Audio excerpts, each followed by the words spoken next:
Everyone, welcome to the November 25th Caribou City Council meeting. Nicole has asked for an absence, so she's been certified excused. Please stand for the Pledge of Allegiance.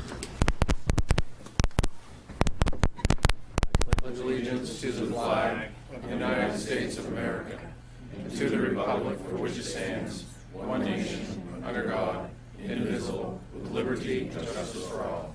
Thank you very much. Item number 3, public forum. Public wishing to speak tonight.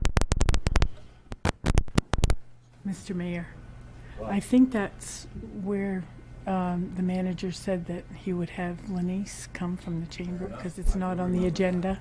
I do remember that now. Morse code. Want me to come up right now? Somebody talk to us.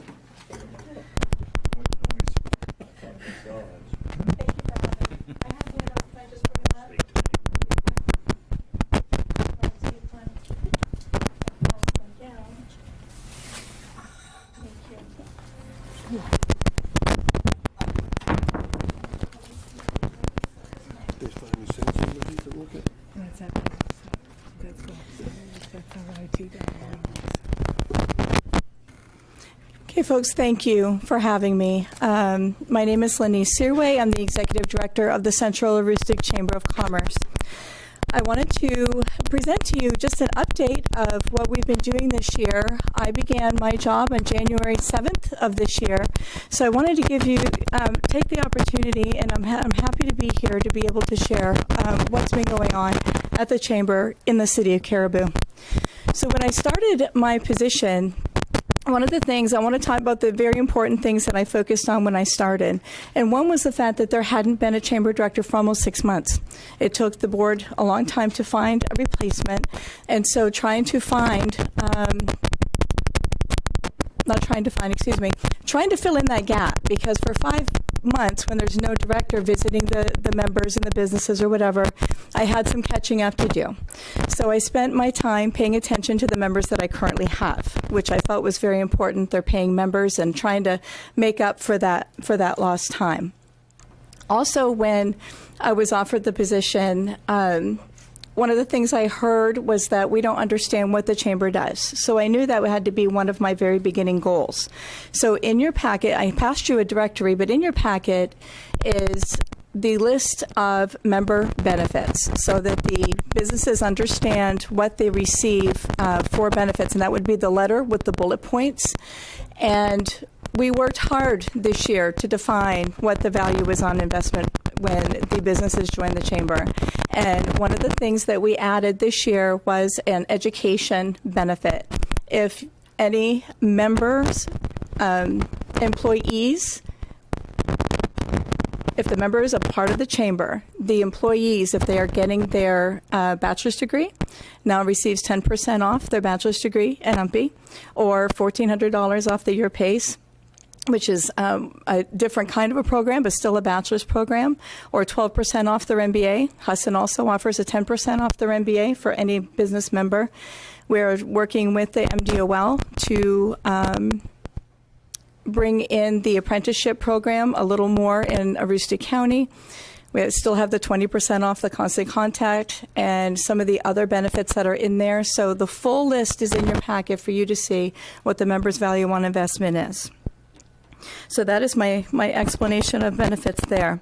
I did want to share with you we welcomed quite a few new members this year. Even though my focus wasn't to bring on new members, I think our visibility has brought on some excitement in the air. And some of the businesses that we welcomed was Fellowship Farms, Honeydew Maintenance, the Micmac Farms, TNG Detailing, Creative Carpentry of Maine, Remax North Realty, Phoenix Direct Care, Center of Advancement of Rural Living, FedCap, NMDC, and House of Health this year. To talk about our board so that you know what kind of representation you have for the city of Caribou. In 2020, Casey Bouchard from Pines Health Services will be our president on the board. Also serving is Bethany Zell from Cary Medical Center. Mary Green from American Red Cross. Leslie Jackson is going to start in 2020 from SW Collins Company. Ginger Kiefer from Remax North Realty joined us last year. And we also have Citizens of Caribou on our board, Mary Kay Barbosa, who works at the University of Maine Presque Isle, and Callie Bard, who works at Thompson Hamill. I also wanted to let you know that at our annual dinner, we did offer 2 awards to Caribou citizens. Carl Soderberg was the recipient of the Community Impact Award, and Bob Kiefer received the Lifetime Achievement Award. So we all know that there are 2 leaders in Caribou that have really earned those awards, and we're very proud to honor them with that.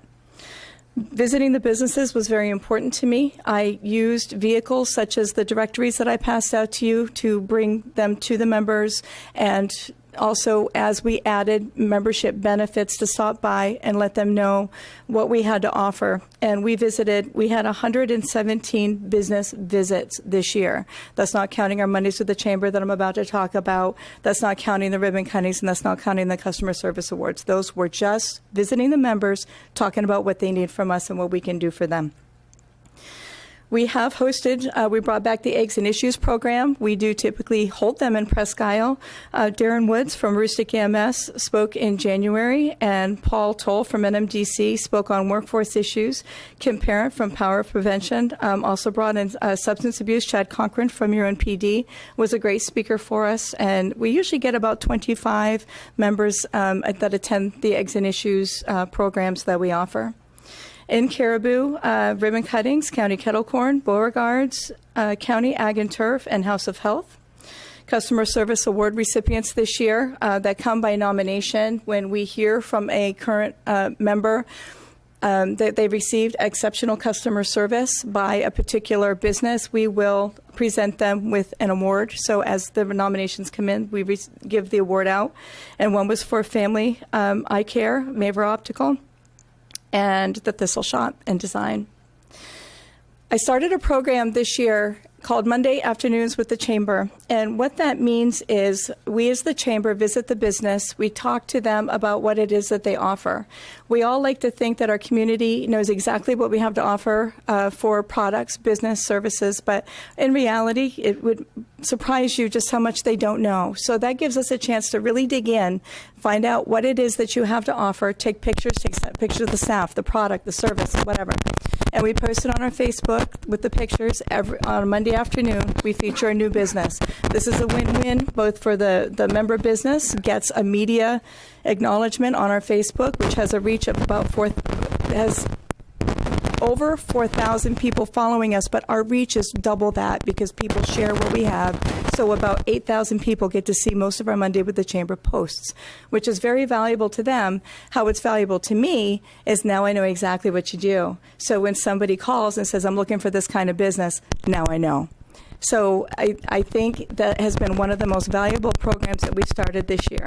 And in Caribou, we have featured a Monday with the Chamber with Progressive Realty, Micmac Farm, Remax North Realty, Katahdin Trust, the Caribou Church of Christ, United Insurance, Phoenix Direct Care, and the Thistle Shop and Design.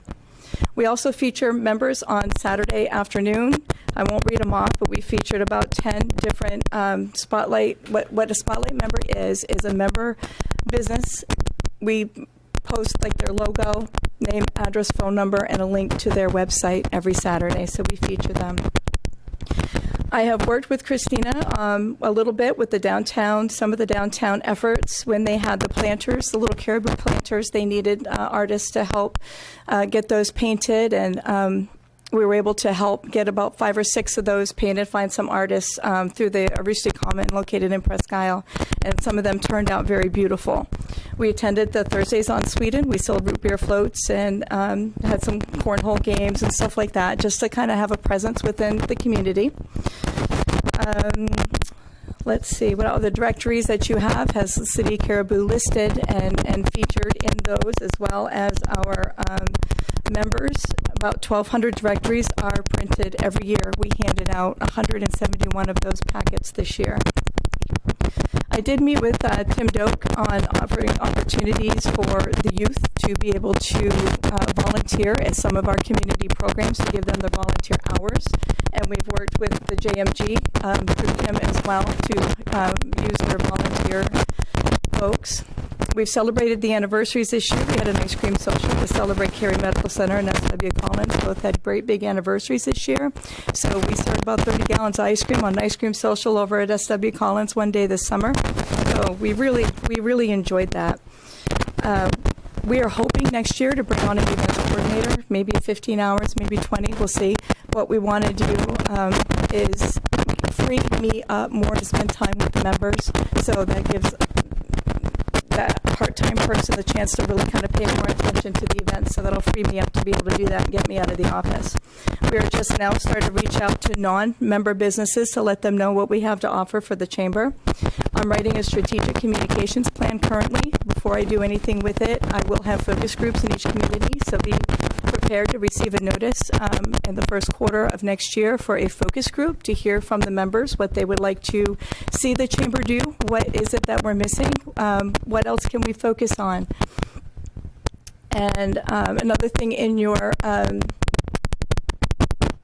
packet, the little trifold, is the micro business. Typically, most businesses that join the chamber are storefronts that have employees. We wanted to, crafting is a big thing these days. People are doing woodworking and making things and soaps, lotions, whatever it is, and they're at craft fairs.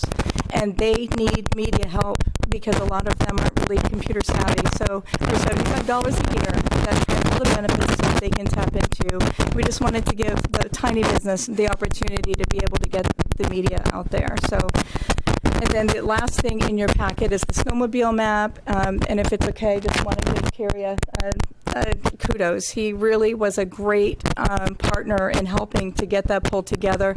That's not my chamber. That is all the chambers in Aroostook County pulled together to make that map. And Gary was completely instrumental in making that happen. So I just want to say thank you there. How can you help? If there's a business that you know that is opening, give us a call. We love to do a ribbon cutting. If there is a business that has offered you exceptional customer service, give us a call. The way that the chamber can be successful for Caribou is by Caribou being able to relate with me as well. Give me the calls. Tell me what's going on, and I will be here to serve. Follow us on Facebook. If you really want to know what we're doing, Facebook is absolutely the place to be. We're also on Twitter, and we're also on Instagram if you prefer those forums. And I think that's pretty much it. If you have any questions, or if not, I just want to say thank you for having me. Good? Okay. I talked to you about what it would cost for a membership for the city of Caribou. And so I want to split it down a little bit here.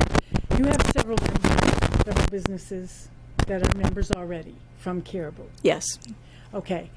So what would be the advantage of the city of Caribou paying and it was considerable, about $5,000, $6,000 a year for a membership.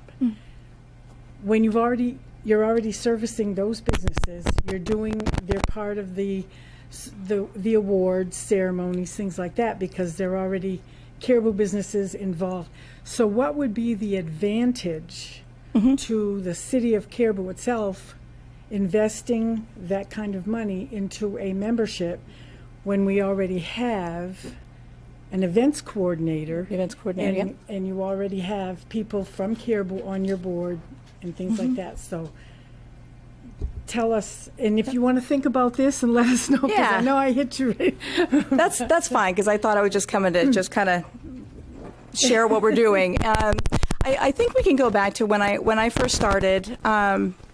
I talked to Dennis, and I think one of the things that came out of the conversation is perhaps the chamber needs to prove what we can do before we talk about something like that. I was just coming on board, and I had great ideas. I still have great ideas, and so I wanted to serve and give you a taste of what that is. Okay. I think some of the community efforts I probably would struggle to continue with because it is a lot of gas and coming back and forth. I would probably curtail it down. This, what I gave you today, is exactly what you continue to receive, even if you gave a little bit. I think it's a little bit of an acknowledgement to your businesses, a little bit of, we do care, we want to help offset so that the chamber can continue to give the benefits that we've been giving. This was that example, and that's what I wanted to show you, that we have the capacity to do here. I want to be present here. An offset of gas, costs, those types of things, travel, it's helpful. Helps us provide the services better. How I look at it. Anything else? What is the formula for that you use for figuring out the cost of a city? Yeah.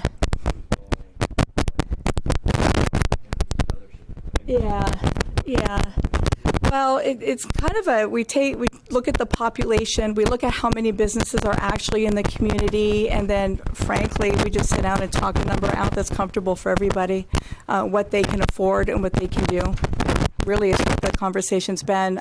Fort Fairfield and I sat down and had a conversation. Fort Fairfield joined, and for $2,000, they thought that was reasonable for me to come in and serve their community and offer my benefits to the businesses. I do go in and talk to the Rotary and Kiwanis and keep everybody updated with what we're doing, and I speak to the council, and I'll be going back to Fort Fairfield to let them know what we've done so far for them this year.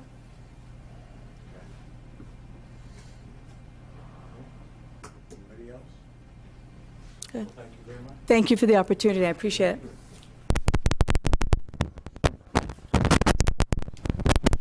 Still on the public forum, anyone else wishing to speak from the public? Hearing none, I will close the public forum. Item number 4, city council minutes.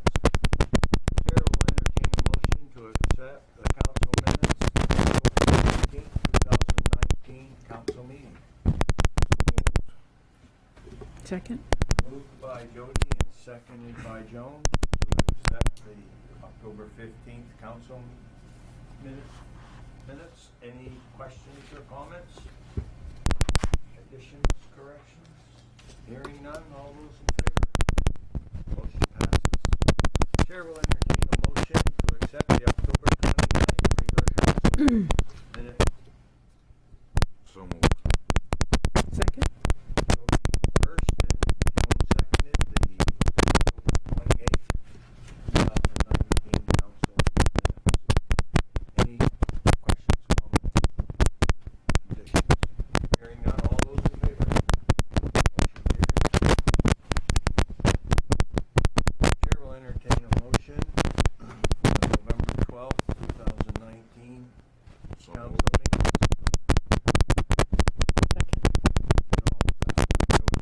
meetings.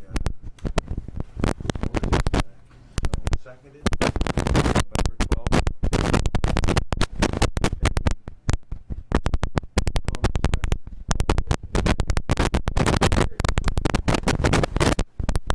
Item number 5, the October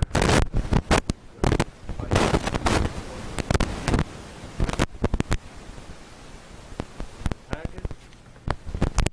Dennis. We are now nearing the end of this calendar year and the city's fiscal year. And so this report, just to highlight a few things, we've already mentioned to the department heads that in the rest of November and December, it's time to scale back on any purchasing, recognizing that we need to be able to get our year-end process started in December. So far for the year, to it on the screen.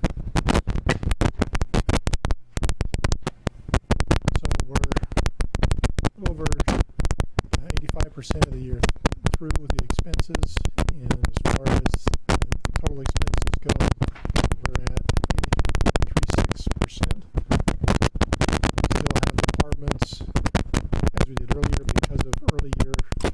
expenses that are near or over it would hope to be at this point. Some of those other contributions is a one-time payout that's 100%. That fund will not increase any expenses. Actually, I will take that back. You will see next month that there will be another $1,000 in that particular line based on the council's authorization of the expenditure last meeting. For Mrs. Landine with her Olympic efforts. But other than that, the airport is continuing to trend where it has been. We don't expect any major expenses out of that. The next purchase of fuel that we do at the airport will be next year. So we will continue to watch that, but we don't anticipate any more major expenses from the airport this year. Other than that, capital improvements, you'll see that's already at 100%. That's the budgeting of capital, moving it from the operation lines to the reserve lines, and so that will remain at 100% for the rest of the year as well. As far as the revenues are concerned, we are still ahead of revenue projections. About 97%, so we're trending again ahead of that. Some of the departments are still lagging a little bit. Tax assessing is about 62%. Some of that is because the revenues and the tax assessing are come to us, and so we expect that by the end of the year, we'll come up to where it needs to be. But overall, again, our expenses are year to date, and revenues are year to date. So, if you have any specific questions or lines that you have questions about, we can go over those. Any questions from the council?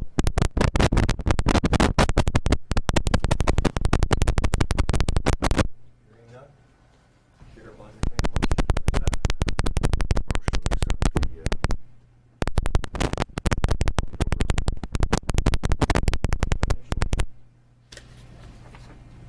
Second.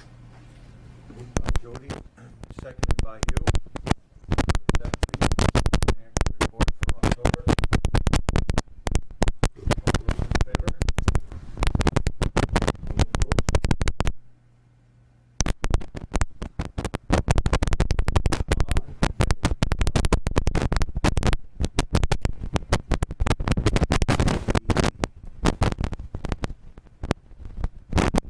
6. There is no number. Number 7, public hearing and possible action items. 2020 EPA Brownfields Grant application. This has something to do with Thursday. Yes. Go ahead. We applied for funding through the EPA Brownfields program last year. The amount of money that is available is up to $500,000. We were not awarded the funds last year. We received a lot of good feedback on the application. We met with the state and the federal representatives over the program. They've helped us begin to tailor a revision to our application, and so that is being drafted. Part of the process of submitting the application is we have to provide a public meeting for the public to review what's being proposed and to provide any comments they might have on the issue. So in summary, you're right, Mayor, this is pertaining to the Birdseye site. We've worked with CES Inc., and Dave Hopkins is here tonight, and he might be able to answer any specific questions you may have as far as the current environmental situation that's over there. The summary of the application is that we recognize there are still there's 3 piles, or not necessarily piles, 2 large piles, one area of dirt that still needs to be cleaned up that contain a mixture of hazardous materials. The intent is that we would clean up one of the areas. We refer to it as Area 5. And let me jump down to a map that's included in your council packet.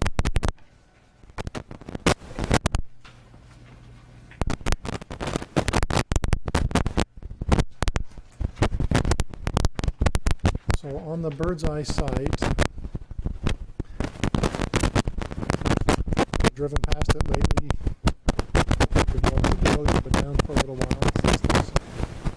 So far, the construction or the demolition that's occurred on the site has been with a mixture of grants from the the Northern Border Region Commission.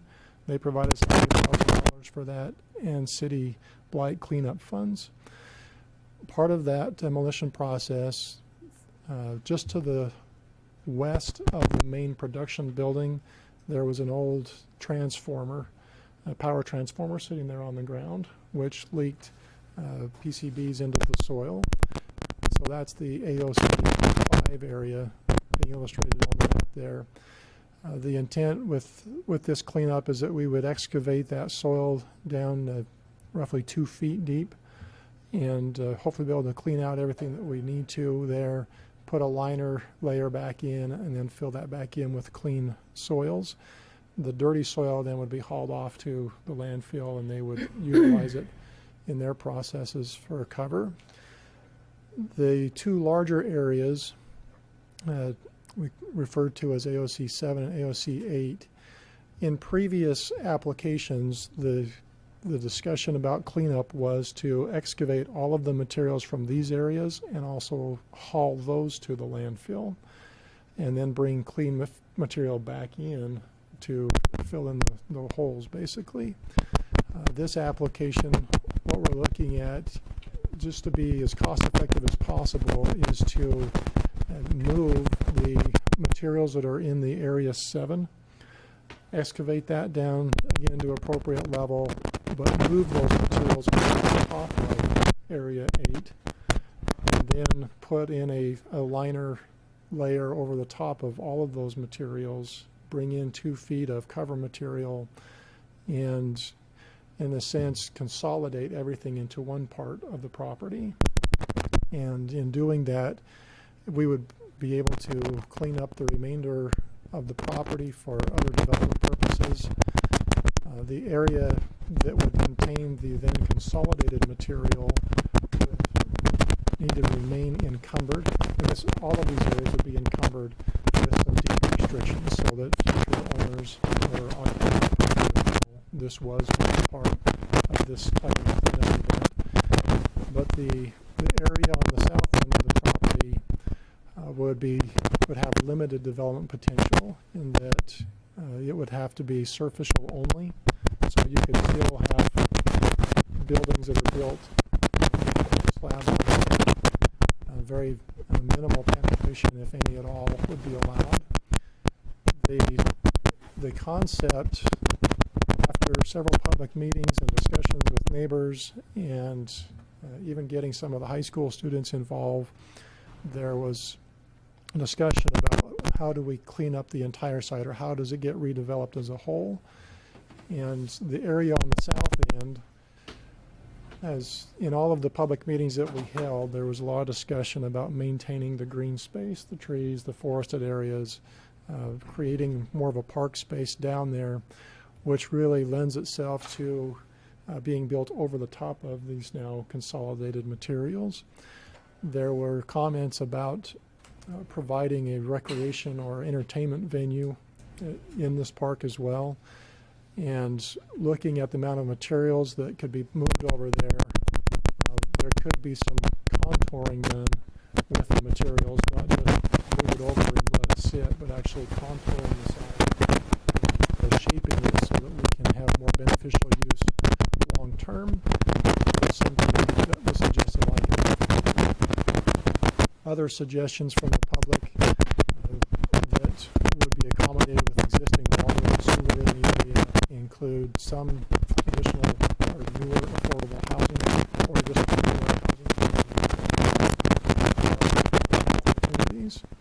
We recognize that Route 1 and this intersection of Fort Fairfield Road and Route 1, according to the DOT traffic counts, this is the busiest intersection. And And so it does lend itself for uses that are commercial in nature. At the same time, the site is, this concept illustrates the potential of larger buildings on the very north end, which could be commercial, could be governmental. I know there's discussion of, is this the future location of a police station? We don't know necessarily at this point, but this concept leaves it open for either way. And so the total cost of the cleanup project, I should say that just the cleanup project is estimated at $492,000. And so the grant from the EPA would cover that, plus some of the administration costs. We also have we anticipate $75,000 coming from the CBDG program through the state to help with cleanup.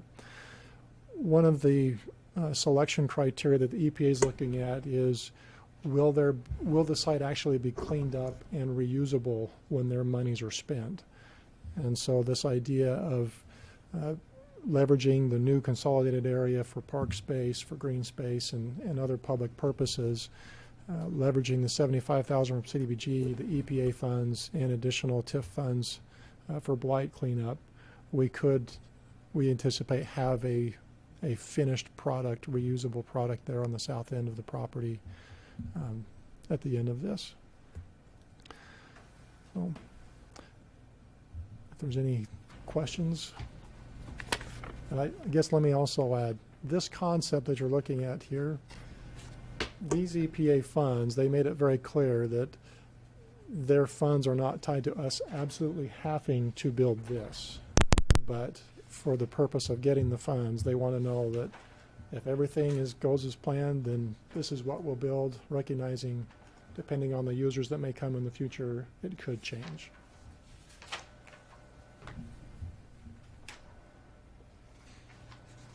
Any questions or comments?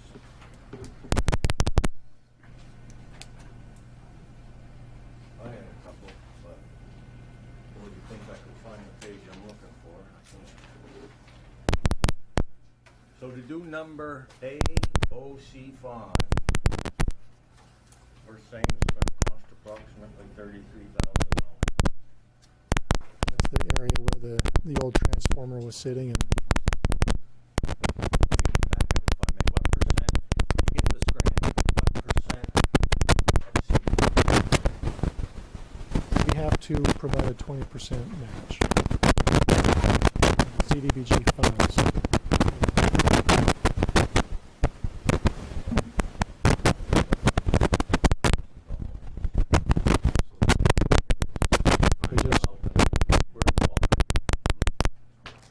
We were counting on selling the Mecon building to come up with that money. Right. That's where they said we could use those funds. Right. Got it.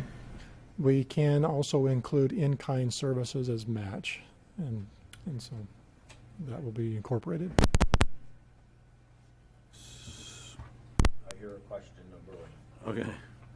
So I noticed in one of these cost estimates,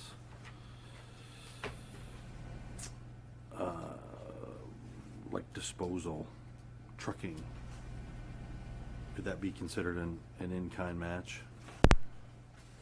If we truck it, yes. If we were the ones that trucked it off, and I assume we'd get to take advantage of the, what is it, $12 a ton? Try community or the Yeah. Rustic Waste. Right. There was a line item there that was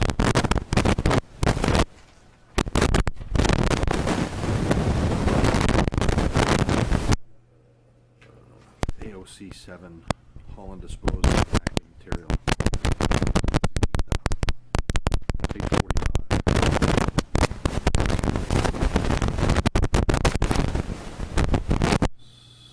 So you could match quite a bit, I would Yes. think, and reduce that number, right? Yes. It's quite an extensive write-up here. What is the difference between page 45 for the estimate probable cost of AOC 7 and on page 47, estimated probable cost of AOC 7. It's 40,000 some odd dollars difference. And I was just, what's the difference between the two estimates? One is to haul off, and one is to relocate in place. Really, that's the difference. Okay. And the proposal you're sending in is for haul off? The proposal is we'll haul all of the Area 5 off, but we will relocate everything else into one area. I know that there was one comment I received this week, and Mayor, if I might, it was yours, and it was kind of off the cuff when we talked about earlier, but it was, what if we just put 2 feet of cover on Area 7 and Area 8? And you know, I mentioned that for the record, just so we have that as a write-up. I mean, that's a possibility too. If we really wanted to save costs in the whole project, that probably is going to be the cheapest route. The only problem then is the limiting factors that you're creating on future development by leaving those materials in the very center of the property. It's 107, I have no problem going after this grant money. Mhm. You know, I was just thinking if it doesn't make the grant, Uh-huh. how else could we get this going as quick as possible with this $75,000 that potentially could come in? Right? That's all I was referencing there. Mhm. That brilliant comment that I made, by the way. Could I ask a favor, though, as you go forward on this project? Uh-huh. This map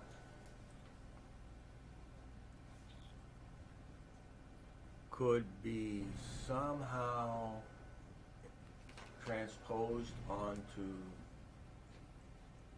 the map of the potential development. Where are Okay. these circles on that map? Mhm. And I was also interested in noting, I wasn't clear on where all the exits and entrances are going to be related to this development site on the map of Okay. the, and I did get confused up around those buildings too. Mhm. The development picture could be a little more detailed for me. Okay. Yeah. Because I would like to see this project get started. Once the city took ownership of it, let's get going on it. Let's and you have this committee going, and let's keep them. They're still active. The group that's been meeting, Yeah. we don't have an official committee. It's just we've had notified neighbors and we invited them to come in and talk with us, and so we'll continue to do that through the whole process. When you talk about the entrance, on Route 1, doesn't it determined by DOT? And I think that was that said no, or was it questionable time? I mean, other ways to get in there, but the Route 1 side. Right down at the bottom. So right now, Yeah.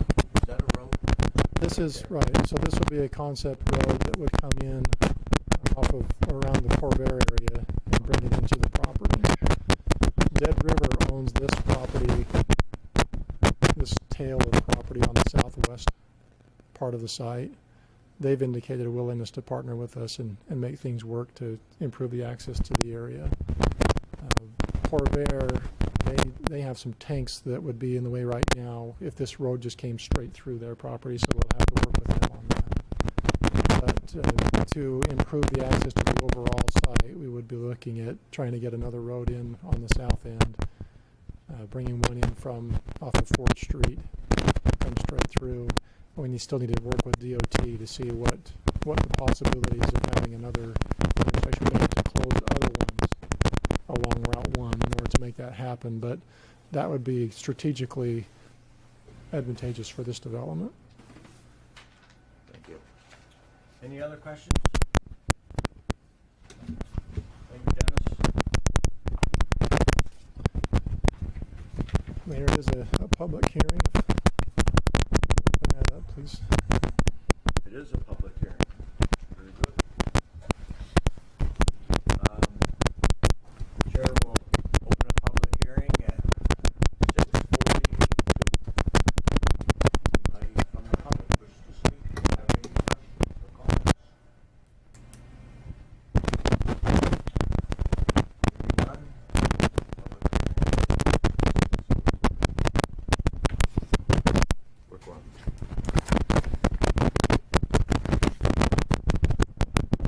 So the grant is now gonna, do we have to come back and vote on doing the grant, that the grant's gonna get sent in?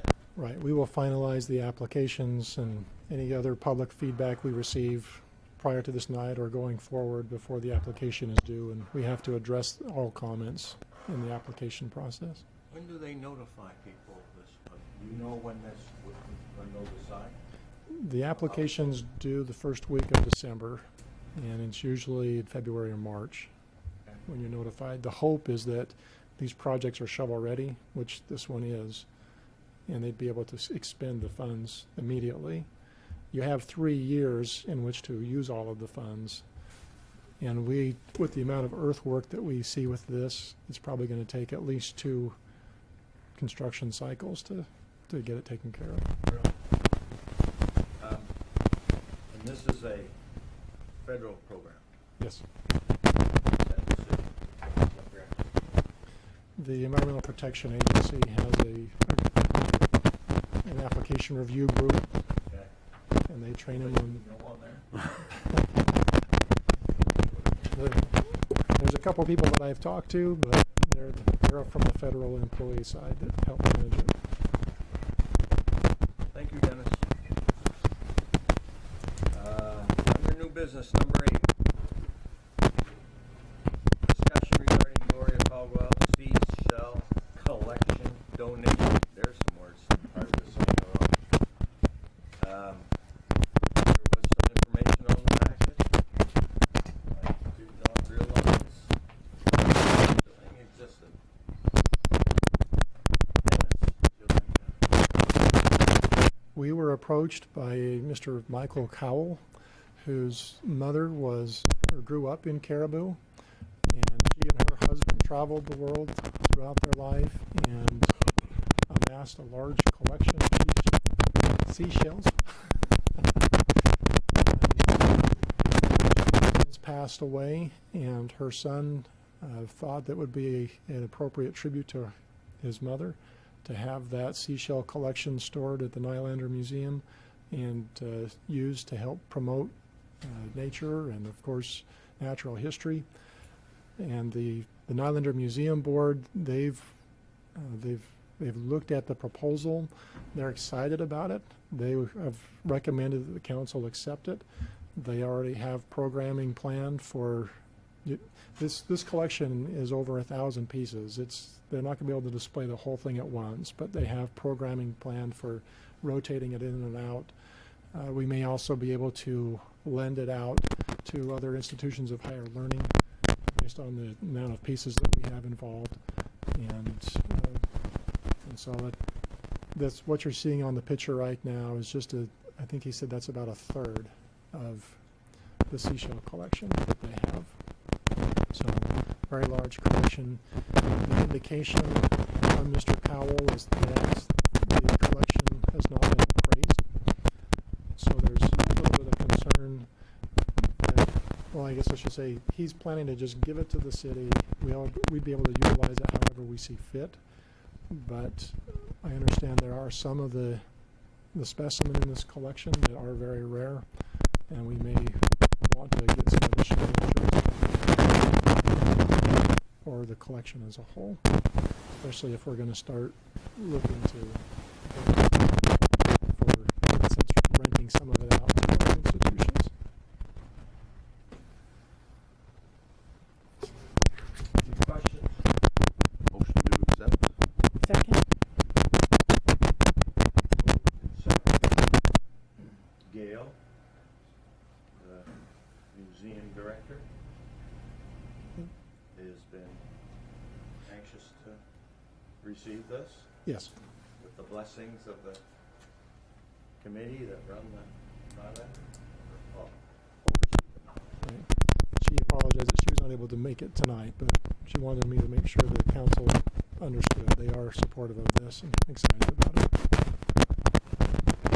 Any other questions or comments?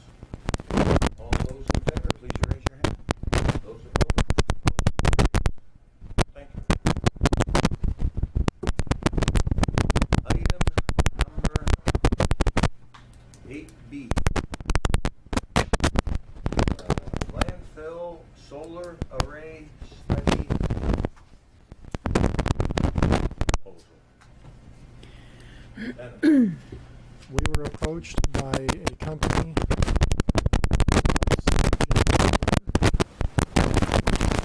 are working on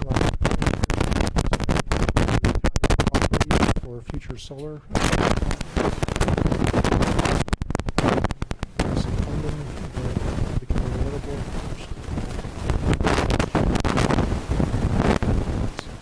And they are asking the city to let them evaluate the old Oldland that the city owns for a possible solar array on that property.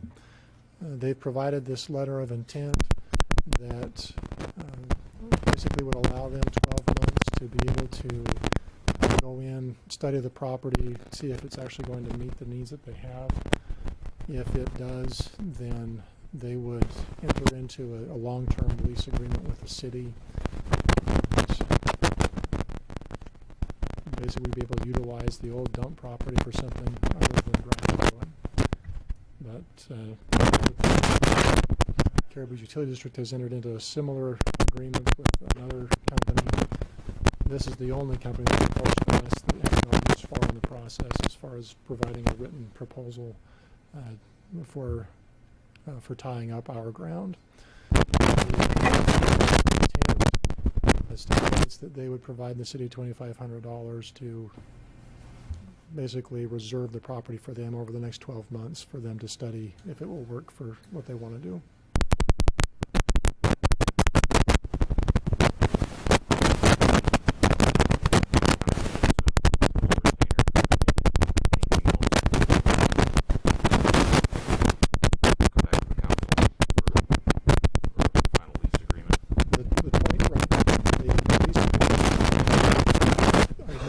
Clear as well with them just for that 12-month period, so they can determine it. We'd have to have a more formal lease agreement that the city would draft. That we would draft it with our attorneys or lease agreements that we have for them to go onto the property long term. They would like the $2,500 if they decide to use the property to apply the $2,500 payment toward Towards the lease agreement. There's no cost on this. This is just It's the potential risk of another person coming that might provide a better offer. But like I said, we haven't had anybody else come that's got to this point.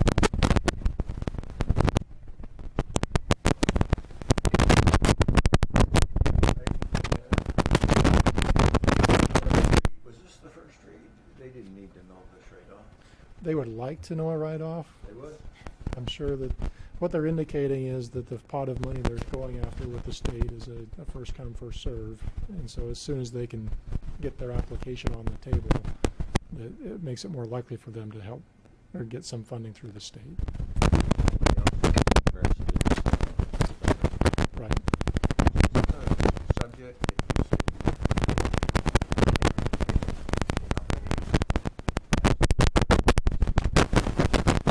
Contacted by a local real estate firm who was contacted by another company asking for city-owned property. They could investigate the potential. But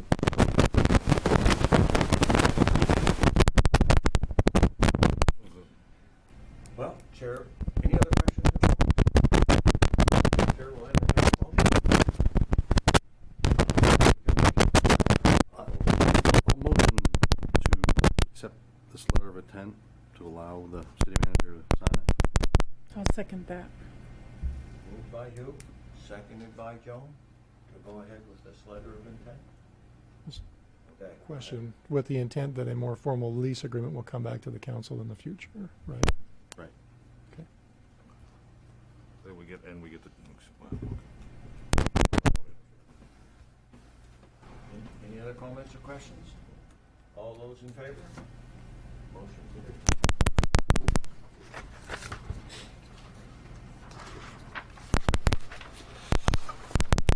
Item 8C, discussion regarding the airport lease to the Civil Air Patrol.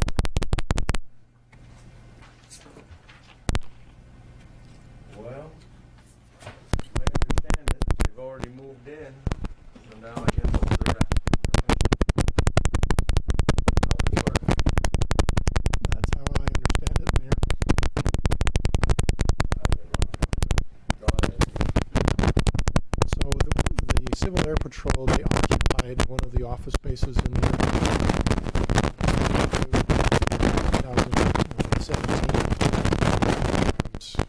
At that time, we asked, or we changed FBO's situations up there, and with that, the Civil Air Patrol was informed that they needed to have a formal lease agreement with us, and we were willing to participate. At that time, they were not, and so they vacated the office space.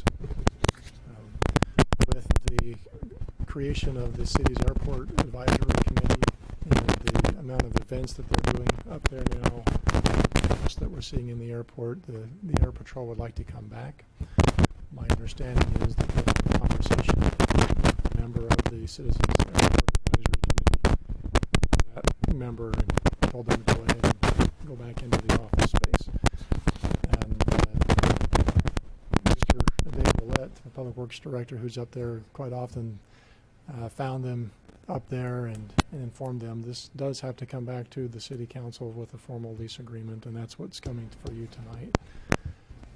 The agreement as it's written right now is on Civil Air Patrol template, and outlines that for a fee of $0 per year, they would occupy the space, but that they would also help with the utilities and facility costs related to their occupancy of the building. So it's not a free occupation of the building. We will have to do some calculating for utilities as we move forward if the council desires to do this. The lease is for a 5-year term.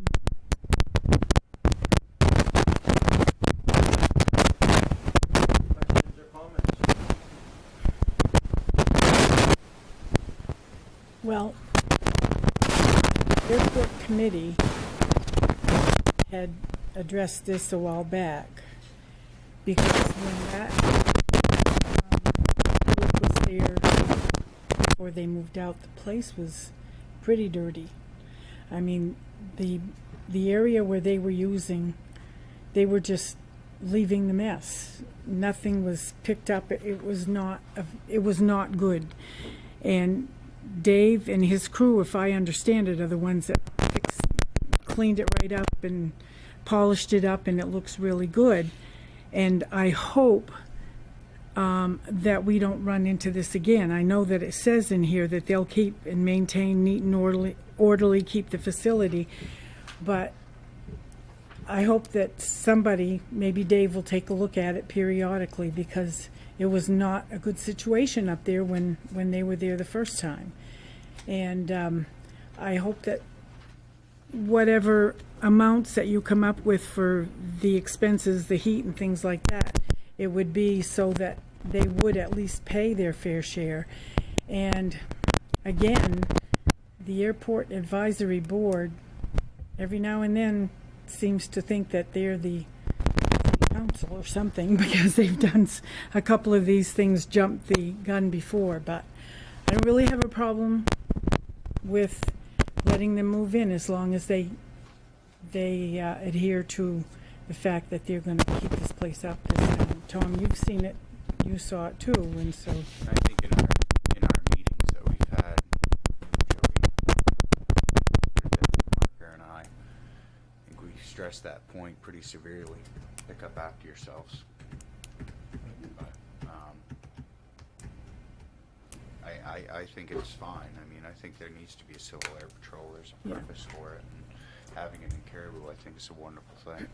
Especially if we can get some more planes in there. I know they don't have many, if any at all.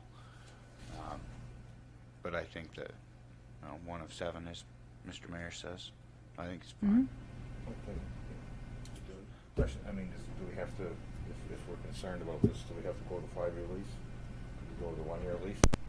That might not be, And see what happens? that might not be a And bad then- idea. Then, hey, if it works great, we extend it. I'm all for it. Maybe, I'm fine with it too, as long as they adhere, but but a 1-year lease might be, give us a year to say, I mean, it was a different route before. I understand it wasn't, you know, Yeah. there's some new leadership in place here, but that's just. I think that's a good idea. Have we figured out a percentage of what they're going to pay as far as utilities and everything? We've not calculated that yet. As far as the space that they're going to be occupying, they will be utilizing the conference room area, obviously the main area, the lobby, the bathrooms, but it's not going to be 24/7 occupancy. It's once a week for maybe a couple of hours. And so we'll have to look at what does that calculate out to as far as a percentage of the total time that things are on. And Yeah, I mean, I would definitely have that in the lease. This is what you're paying as far as utilities and everything else. So, I would have to agree with a 1-year lease. I see no reason why they couldn't come and make a presentation to us, as the chamber, the Rustic Chamber did tonight, prior to next year. And the questions of percentages of electric bill, I think can all be worked out over the course of the year. I'd be in favor of this if we change the contract to 1. well, and I'd like to call to order a airport committee meeting back to the council. That way we can iron it out and bring it here. That's kind of the chain of command. Maybe this committee will do it and say, okay, this is what we found. Here you go. Are you referencing this agreement tonight Yes. for the first read? Personally, yeah. I think we should table it at this point until the airport committee can meet and say, okay, this is the terms and agreements, and then once we get it ironed out, this lease right here leaves a law open to interpretation. They're overusing Wow, that's just, they never should have been let in to begin with, you know? Right. I mean, want something come to us. It's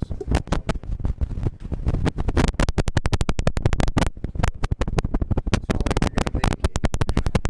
They're there for the winter. They're there for the winter. They're there for so- the winter. How about we make them pay, how about they pay the electric bill They're anyways? gonna have to pay it since they've been in. Mm-hmm. So we're just gonna have to figure out on line 4, the rent sum of 0, we'll have to, that'll have to be set to a number, and then number 5 would go to 1 year. But we just haven't determined what's gonna be for number 4. I think, as I read the contract, correct me if I'm wrong, they wanna rent it for free, but they're gonna pay the electric bill. they'll pay for the, right, so a portion of the phones, the electric, the heat. That's how I interpret their own lease agreement. Utilities. It says utilities. Okay, on the 6, yeah.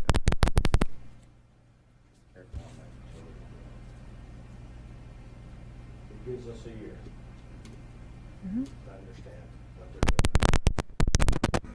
We mentioned that they could have asked for it. Mm-hmm. Oh, yeah. Could have passed that back over. Yes. That's the kind of thing that's spread.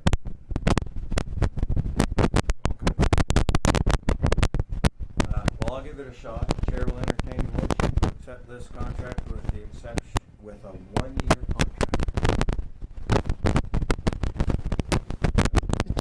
We don't wanna, gotta get how much all that, with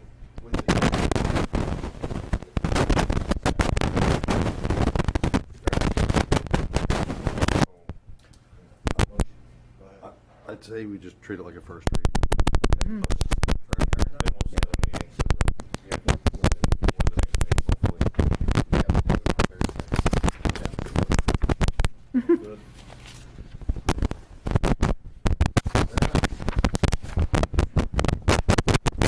Discussion 8D, possible.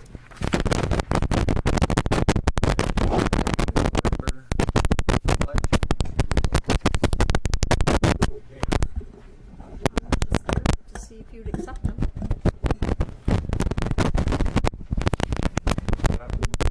Second. Moved by Jody, seconded by you. No, it was pretty calm election because the state was such a, just 2 questions. And so, turnout was mild. But we have 3 elections next year, and the next time is going to be March 3rd, the PPP Presidential Preference Primary. We're part of Super Tuesday. Yay! We're part of Super Tuesday. We're not California, we're not Texas, but Maine. Wow, we're part of Super Tuesday. Chair will entertain a motion to accept the results. Is that how you want it? Yep, and I've got the motion. Oh, did you already do it? Motion to accept. Jody? I vote. It's all right. You second. All those in favor? Motion carried.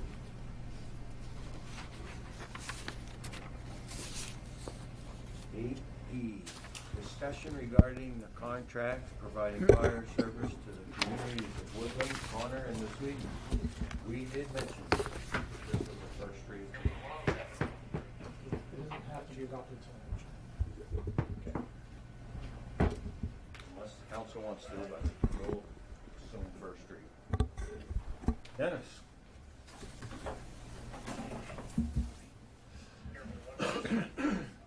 So we have in the staff memo, we've outlined the different services that we are currently providing for outside communities. So that includes fire, ambulance, and ambulance billing services. Historically, we've provided fire services to the community as Connor, Woodland, and New Sweden. And the fees that we're charging them are outlined on the memo.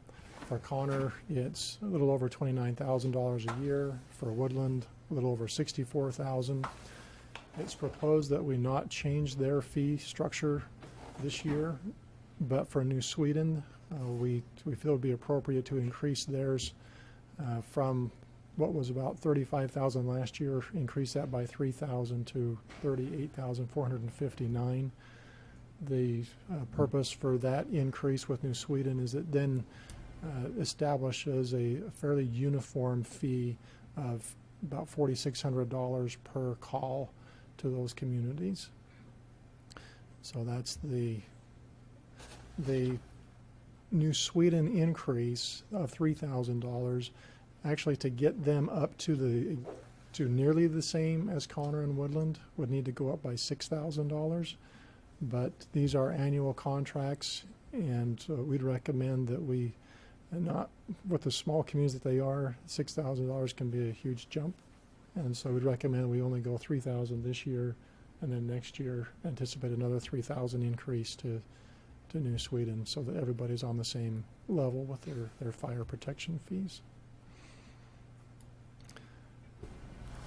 Well, if you want to take fire first and then move on to the next one, Mayor. Fair enough. Any questions on fire? Joe? Is this costing the city any money Not for the amount of calls that we do there. on the fire? Okay, and the no change between Connor and Woodland is because their numbers are low versus what their population is, so Right. We charge them quite a bit now. quite a bit, okay. So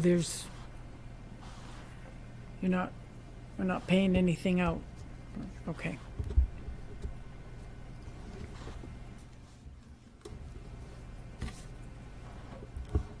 questions or comments?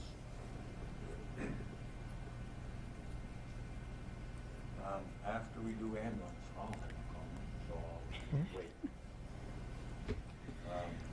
But, go ahead, let's go then with 8F. I'm assuming we're done with fire? Count? Very done. Discussions regarding contracts for providing EMS services for communities of Wade, Washburn, Westmoreland, Woodland, Stockholm, Connor, New Sweden, Ferrum, and T16R4, or T16R4.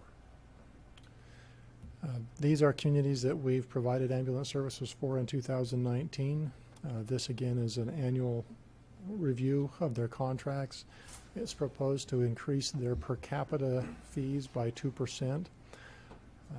Plus, you may recall the council adopted a non-transport fee into our fee schedule about a month and a half ago. And so these contracts now include the payment of those non-transport fees. And that is $313 per non-transport. The included in your packet is a report, a run report for 2018 and 2017 that shows the number of EMS runs to the different communities, as well as the an indication of how many non-transports that we had within those different communities. And so we anticipate that implementation of that non-run fee will increase our revenues about $10,000 in the department. I have a additional breakdown where this is a contract issue. We'd recommend that we enter into an executive session to review some of these numbers a little more detailed with the council to help you understand our position relative to these cities. And so at this point, if you would like to wait until after executive session to take action on this one, we'd be comfortable with that. Take action on what? The ambulance billing, or the ambulance service, After Okay. executive session. after executive session. This is a first read too. Right. So Yeah, it doesn't have to be done tonight, It but, doesn't have to be done tonight. Action doesn't have to be done tonight. right. Okay. Any questions? Are you finished? I'm sorry. On the ambulance side? Any comments or questions on the ambulance? That we're going into executive session, right, for this. To talk about this. If we could. So I'll reserve them. Okay. We'll move that down into executive session. I just want to say, Dennis, that I'm a broken record. If it costs the Caribou citizen $140 for fire and ambulance service, why do we rent it out for $75?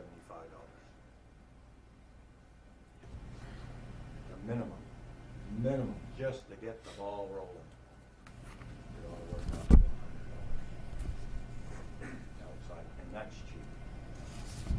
I will say that I agree, fire's a heck of a deal for us. We're losing bad on ambulance, in my opinion. The other towns have fixed it. Look at it. Very few are taking our fire. They all want our ambulance because they know we're subsidizing them. And when I say we, I'm talking about the Caribou citizens. So, and the Yep. ones that do take the fire are taking our ambulance. I like that, but they're only paying $75 per capita. Just like no other paying $140. I cannot support this any longer.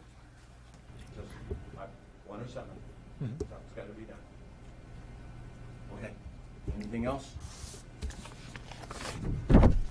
Thank you. Now, 8G, discussion regarding contracts for providing ambulance billing services to Callis and Patton. Dennis, Over the last few years, we've provided ambulance billing services to these other EMS departments, Calais and Patton, as well as Holton and Island Falls. The contract that is in your packet tonight is a revised contract. There are some slight nuances, but they do have significant impacts with us. The fees that are in the contract right now anticipate a 2% increase, and the current rate is $22.45 per claim processed, meaning that if we're able to take one of their claims on their behalf and run it through the gamut of insurance companies and all the other issues, and we finally get a payment on their behalf, then we're charging that $22.45. Part of that review fee includes our time to go through their run report, double check codings are correct. If it's not, we kick it back to them, ask them to correct it, send it back to us. We have to make sure that the information is correct, and there have been some towns that have got into trouble with the feds over incorrect ambulance processing or ambulance billing processes, and we haven't had any of those issues so far because of our thoroughness of our reviewers. That being said, the community of Holton service, we have to spend a lot of time with the back and forth with them, making sure that their run reports are correct, that we have more details, multiple exchanges, and it may improve for a period of time and then they lapse back to similar inconsistencies or inaccuracies in what they're turning in. At this point, and this will also play into the budget discussion we have later tonight, we feel that it's more advantageous for us to drop the Holton and the Island Falls contracts and continue moving forward with the staff that we have with Calais and Patton. That it does cut into our ambulance billing revenue, but not as much as the savings that we would have in the budget cuts we anticipate with the staffing levels that we would need to handle Caribou, Calais, and Patton. If I might, one of the changes in the contract now is that rather than charging $22.45 per claim processed, we changed the language to say $22.45 per claim. So basically every time they submit it to us for review and processing, if we have to kick it back, we would charge them that fee. And when they turn it back to us again, we charge them the fee again a second time as a claim submitted to us. That was a question I had. So regardless of, that was the question I was going to ask, is if it goes back and forth, we can charge the $22.45 each time. Under the language that's in the contract now, yes. Other than just the one time, it could go back 3 or 4 times. Yes. In the past contracts, it was not unless it was processed all the way through that we charged them. And that's $22.45. Once again, regardless of the time it takes the person to do it, that's what we're getting. Right. If it takes 5 hours or an hour or 15 minutes, we get $22.45. Right. So with the Holton contract, it's not before you tonight. We really have two options. One is we simply say, this is our fee structure and we cannot process you anymore. Or we say, in order to have you as our client, this is the new fee structure. And we establish based on our timing and processes what a rate would be for them. And certainly we could look at that as far as maybe a trial period under the new rate. If they improve, then it could drop down, but that's to be still worked out with Holton if they're willing to pay the amount of money we would need in order to cover their services.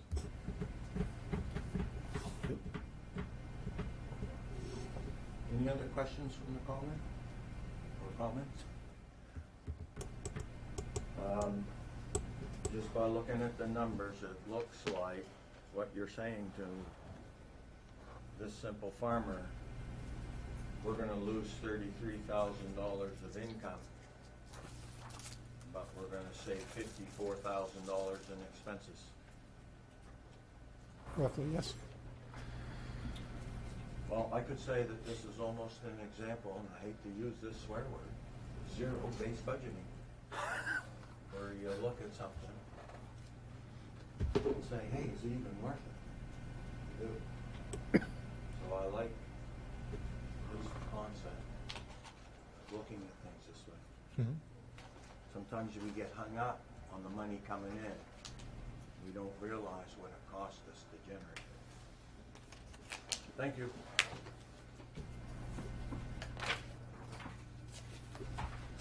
Old business. Discussion and possible action regarding network support services with Oakleaf. I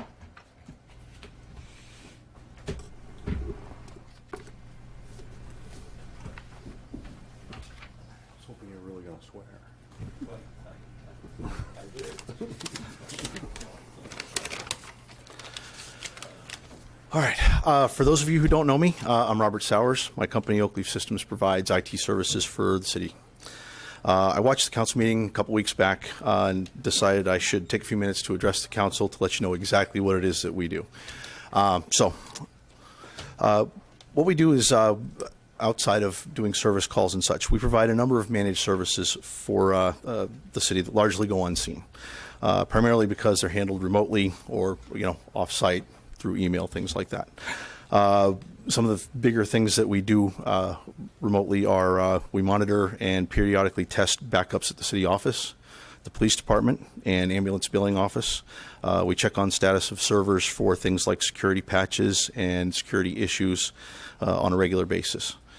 We also monitor and manage antivirus software, and we tend to antivirus alerts. We run a piece of software on all of the machines at the city office. If somebody has an issue, a virus, things like that, we actually get a notification, and we can handle those things proactively a lot of times without even talking to the end user. We also periodically check for security issues with firewalls, and we make sure that the computers and servers are protected from emerging threats. So if we hear through one of the channels that we pay attention to that there's a new virus or bug coming through for Windows 10 that can be patched, we make sure that those things are in place ahead of time so that nobody has to deal with those kinds of things. From the end user side, we deal with about 20 emails and phone calls a week. Most of the problems that we get to deal with on that basis take 5, 10, 15 minutes to deal with. Other times we have problems that are more complex and require us to go on site. And so we will go out throughout the city to the different locations and take care of things such as repairs, replacement of parts, or making system modifications for folks. Finally, I'd like to just give a quick brief history of our relationship with the city. We moved here from Presque Isle in 2003 with the goal of expanding our client base into Caribou. And in 2005, we began providing services for the city of Caribou. This relationship actually worked out well for us. It helped us get in with several new clients, and we're very grateful for that. Since 2013, when our contract developed into the one that you see now, we've maintained our service contract cost, even though our cost of operating our business has continued to increase. So coming in 2020, we've tried to go a step further to help the city out. We're lowering our rate to the city. We're also going to be absorbing the cost for the antivirus and remote monitoring software. We pay, currently the city pays about $211 a month for that service, and that's a cost that we're going to start to eat for you. And the end result is about a 10% decrease in what your IT services costs are per year. We weren't asked to do this, but we felt as part of being a good citizen and a good provider of services to the city that we would do you guys the favor. That's all I have. Any questions or comments? Can you fix channel 1301? I really wish I could. Unfortunately, all the texts that we formerly had communication with at Time Warner have since been let go. I don't know that anybody even has a key to the building where that that piece of equipment is anymore. So, Well, at least if you make it official, so that when people call us and say, how come, we yeah, gotta- I think we've, at this point, we've posted on the scroll that runs on 1301, letting them know, and we've disabled the ability to even broadcast on the channel of these meetings. Thank you. I understand there was a concern with the sound on YouTube tonight as well, so we may need to look at that. Okay, we'll take a look at it. That's something we can check out prior to every meeting. Make sure the YouTube channel is working. Yeah. We can do a test on what Jane Most, used to I do think it. Jane tests those before, not every I'll single get an meeting, but for, alert on my tablet. Well, I test if, but it really was 1301 that I was really testing.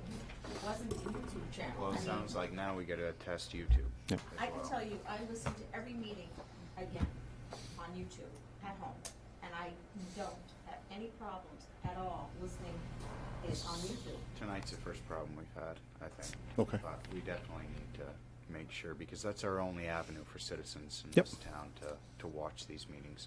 So if it's our only avenue, we need to make sure that that avenue is clear. Yep. Part of, right now, things are kind of in disarray with regard to the 1301 configuration that's back there.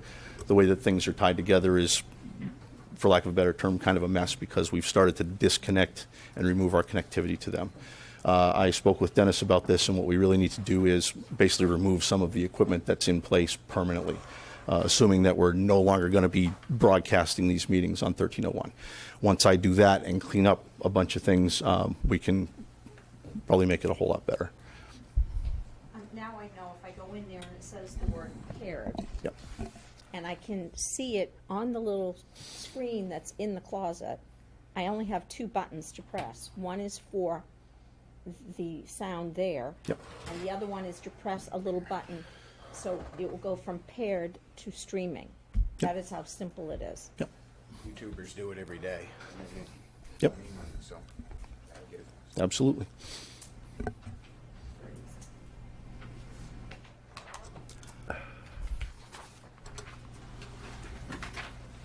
Is this line item on our budget?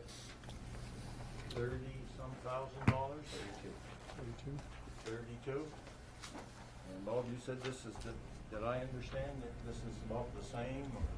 That This we is, did from 2013? What was that? Yeah, so 2013, Austin had us do a contract that we do now, which is we cover every city office, every department, every computer, every network, every piece of equipment. We started that contract in 2013 at a flat fee of, I believe it was $2,700 per month, and it's stayed the same. We have not increased a single cost to the city. Any other questions or comments to Bob? Now, does this require a motion, or is this just built into the budget? If you would formally accept the contract. Chair will entertain a motion. Motion to accept. Second. Moved by Hugh, seconded by Tommy to accept the contract. Any questions? Jane? Authorizing the city manager to sign. That's what I thought I heard. Yeah. Okay, any other questions or comments? All those in favor? All those opposed? 5-1 pass. You vote for that, Tom? Well, yeah, you made the second. You had to. Well, Can you install a light bar up there? Well, sometimes I can't see your hand back. Okay. Reports and discussion by mayor. Oh, wait a minute, no, Budget. no. How could I have passed over this one? 9B, discussion regarding the draft 2020 municipal budget. Dennis? Well, since the last meeting, the council gave 3 points of direction. That was my takeaway from it. One would be no use of one-time funds next year for operations or capital expenses. The budget that's been drafted no longer includes any use of one-time funds for either of those. The capital expenses, the council asked that that be the same or less than the 2019 allocations, and this budget is roughly $70,000 less than the 2019 budget, so a reduction by 10.64% in capital equipment and facilities. Recognizing that in order to do that, there were many items that were moved into future years.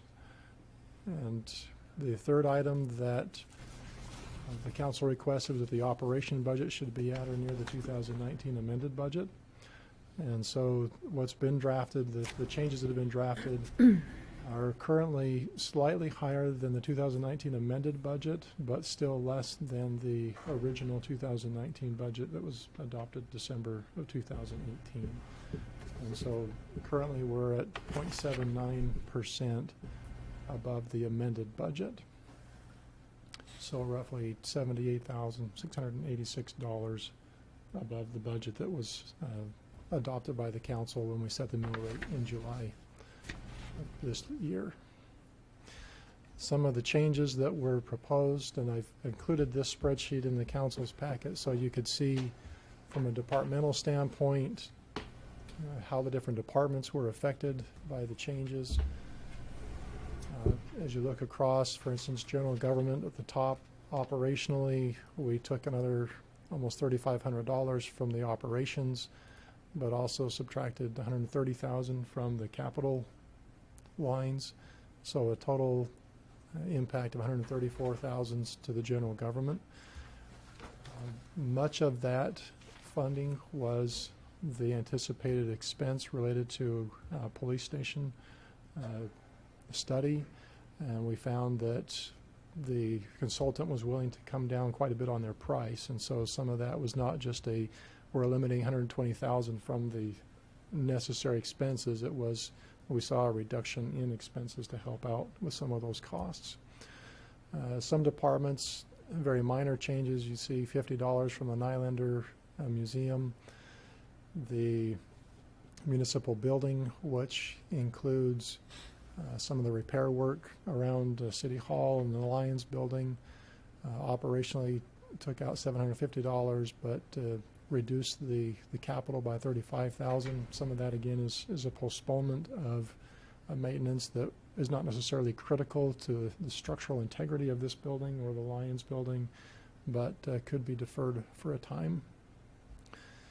So in the spreadsheet, you'll see a column there that shows percentage of all changes. The departments that were most hit by the changes, the fire and ambulance department saw a 27% reduction from not from last year's budget, but from what was the drafted budget at your last meeting. The next department that was hit, general government, at 24.5%. Public Works was a 14% reduction, or a reduction of almost a little over $76,000. I would note that operationally, you'll see that there was an increase in the Public Works of $35.26 from the previous draft. That's because from the time that the previous draft was prepared and when this memo was written, we had our open enrollment period for insurance. And some of the employees at Public Works opted for a higher level of coverage within our insurance options. And so that's why their operations went up by a little over $3,500. So overall, again, the total capital improvements were down $70,000. The total budget is at just barely under $10 million, or a 0.79% increase from the amended 2019 budget. I know that Councilor Terrio sent out some questions with regards to some specific lines, and I have a handout that addresses those. There's 2 pages on staple there. One quick question. So the percentage of all changes, like the 26%, is not from last year's budget, that's from the budget you proposed? That was from the drafted budget from 2 weeks ago. Okay. Right. The column on the far right of that is the percentage change, the operational percentage change. And so you can see that I need one, yeah. I'll email Councilor Cody's hers. So, general assistance saw a decrease of almost 11% compared to last year. Emergency management, a decrease of 11%. Caribou Trailer Park, decrease of a little over 13%. Currently, this drafted budget eliminates any contributions to outside service entities or organizations, charitable organizations, and so that's a reduction of $4,600 from the budget. The last time we did that, we took a lot of bad PR as being the only community in Aroostook County that would not support the Aroostook Agency on Aging. And it's under contributions, but we get a lot in return. We're an age-friendly community, and we keep backing off on stuff that would help the seniors, like the senior tax program and now this. We'll just get more flack from it. Oh, wow. I never thought that one, Dave.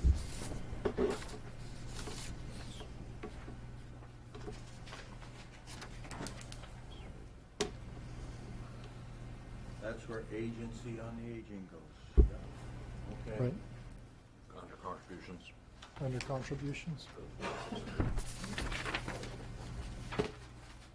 And that contribution is that, Go ahead. 4,600, is that all area agency on aging, or is it Yes. just one contribution? Right.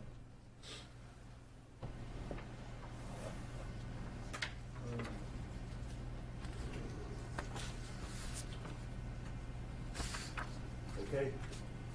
Continue. So the comments that Councilor Terrio asked, do you want me to go through those, or this again, I know was anticipated just to be additional reading, not a final adoption tonight. Would you like to go through these, Joan? It doesn't matter. We don't have to take the time. You've got it in writing. You've seen it, so we can. I saw it by your email. Right. Yeah. Somebody in the public wants to. There are some of those items that is really up for debate amongst Right. the council that you'd have to look at. One of the questions, if I could address, Mayor, one of her questions was the point of moving 75% of the manager's wages to general government rather than having that, having this position's salary paid 50% out of tax increment economic development dollars and 50% general government. My comment here is that philosophically, the chief administrator of the city to have 50% of his wages paid out of economic development TIF funds, you're then relying upon a dollar amount that is going to be diminishing over time and actually maybe going away. So your administrator's position is not funded in the future, potentially. And so the migration of the chief administrator's salaries to general government is in a sense assuring that that position would be paid for long term. Whether it be me or somebody else, you're not relying upon temporary funds for that operation critical position. But your suggestion of moving some of that salary back to economic development funds, we could do that. It does help reduce the overall operational impact, but again, it's looking long term. At some point, I would recommend that you begin that transition of the city administrator position being fully funded out of general government. For the sake of trying to get the budget where you want it for this year, for this year, perhaps we could do it, and then next year, and I say for this year, for 2020, and then look at it 2021, whatever if we get that close that we need to do A little bit at a time helps. I Yeah. mean, do we need the full Right. 25% moved over now? Again, we could maybe reduce that a little bit, but a process of that migration would be, Yeah. I think, prudent to do.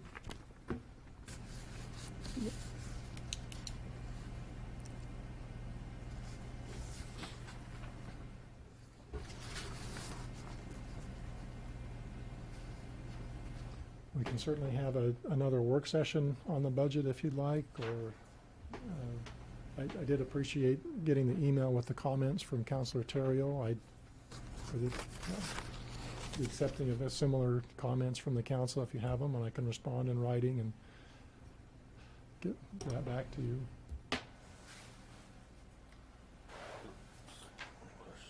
Jody?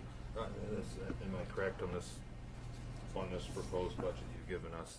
There's not, other than convert the vacant full-time position to 29 hours part-time wages, does not eliminate any positions, any staffing at all? The only staffing change is in the ambulance billing department.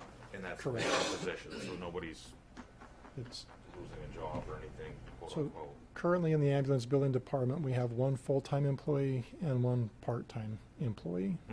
And so, due to staffing changes earlier this year, we did have 2 full-time employees starting out in this year, but one of those employees resigned and has been working with us in a transitionary period as a part-time employee. And so the budget anticipates 1 full-time and basically 1 3/4-time employee next year. But part of that comes back to this ambulance billing contract with Holton and Island Falls, that we still feel with that 1 3/4-time employees there and getting rid of those 2 contracts, we would be taken care of in our department. No other employee changes are No other employee change anticipated. benefits or reduction of wages or anything like that? Thank you. Any other comments or questions? Tom? Really bothers me about this whole thing is Department 51, 12.8% parks. Got a nice new park out there, and we gotta figure out how we can do something with that parking lot.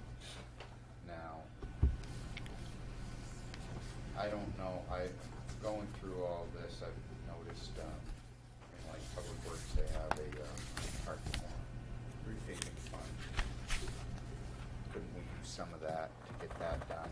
Because, I mean, last time I checked, this parking lot was supposed to be repaved this summer and didn't happen. Right. You know, so if we're not spending that money there, can we click it over to something that's gonna be used? The parking lot paving fund certainly could be applied toward that if we wanted to make that a priority for next year. It's not, like many of our reserve accounts, it's set up as a pot in which to look at the parking lot around the fire building, City Hall, down the police station, the mall parking lots. We're just looking at making sure we have enough funds in that bucket for when we want to move forward with those projects. But you didn't cut any of that fund in your proposal. There's a slight reduction in the Public Works Department for those funds. No, an actual line item, you don't have it. You got a sidewalk improvements, but that, nothing says anything about Right. parking lots. Since the last budget, I did not cut any additional Okay. from that line. So we still have that in its full entirety from Previous years. Previous years. Right. So maybe we could look at utilizing some of those funds.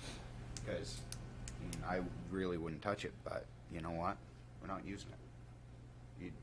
The whole point of doing High Street here was Jane was gonna be able to get a new parking lot. Now, it never happened. Next year.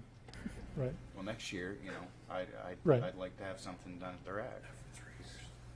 You know, Right. hopefully it won't be 3 years. Hopefully it'll be next year. So the $70,000 that's shown as being removed from the capital and the parks. 45,000 of that was for the new asphalted overflow parking area behind the rec center. The other 25,000,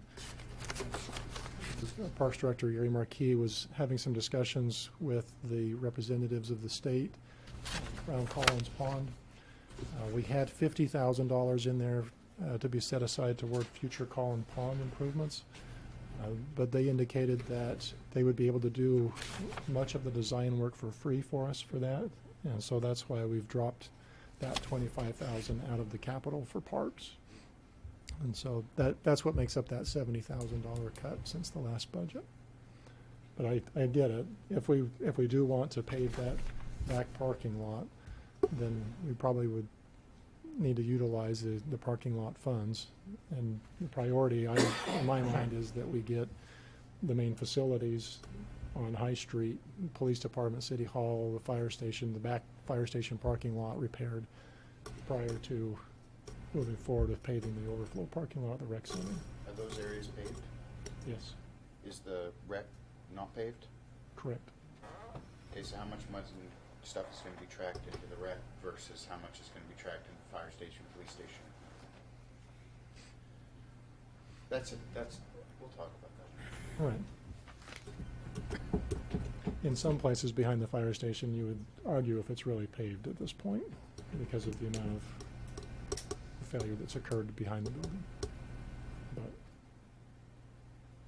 good point. Any other comments or questions? Thanks for your questions, Joan. There's some here. I find the process to be a little, we get our first draft in October. No, November. October. October. I get all the information from the department heads by October 1st, and then you have to have your information first part of November. 1st of November, right. Right. And then that gives us a grand total of 6 weeks to figure it out. And I always found that with my philosophy of government's not made to move slow, quite quick. And some of these, these questions point out, some of these could be required a workshop in itself. And once again, that big swear word almost lies a zero budget type scenario for each one of these. I'm glad Mr. Martin brought up that about the, I'm going back and forth. I can vote for it and then I can't. And then I get thinking I can't vote for it and then I can't. I can't vote for it if the contribution line is going to be taken out. It's just going to be a deal breaker for me for the agency on aging, and I'd like to talk to the council once again. Time is short, but about the chamber. I just want to understand that a little bit more. And but I'm going to go and I came in with this as a deal breaker, and Jody asked if anybody was going to be. Any employee was going to be let go. And I like that. that nobody is. That nobody And is. I couldn't agree with you more. I can't agree We're with not you filling more. a position potentially, but that's the big end. We've got some tough decisions, but firing is not what I didn't join the council to fire people. Having said that, that philosophy of if you find yourself in a hole, stop digging. And is the $7,000 stipend still in there for our public works director for the airport? It is. Can't go with that one either. I'm not gonna watch people cut and slashing, their perception of cut and slashing and going at this budget to have another department grow. Especially a department, boy, I'm gonna get in trouble tonight, that I consider to be non-essential. The airport. The airport. That's my 1 of 7 opinion. And to have that grow, I don't wanna get back into the airport business.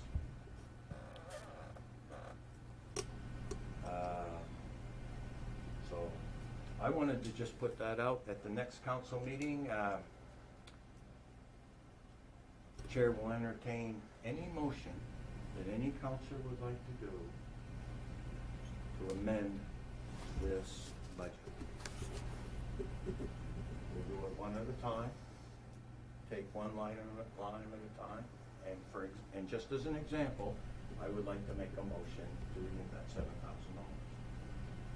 from the stipend of the airport. And it will either pass or fail. And we can do that with anybody that has any item that they'd like to come in front of this deal, and then we will vote on the budget after that. Does that sound like a plan? What? You're cringing. Yeah. So we're gonna vote individually on certain line items. If the vote doesn't go a certain way for certain things, for certain people, that might keep them from voting the whole enchilada. You know? Correct. Okay.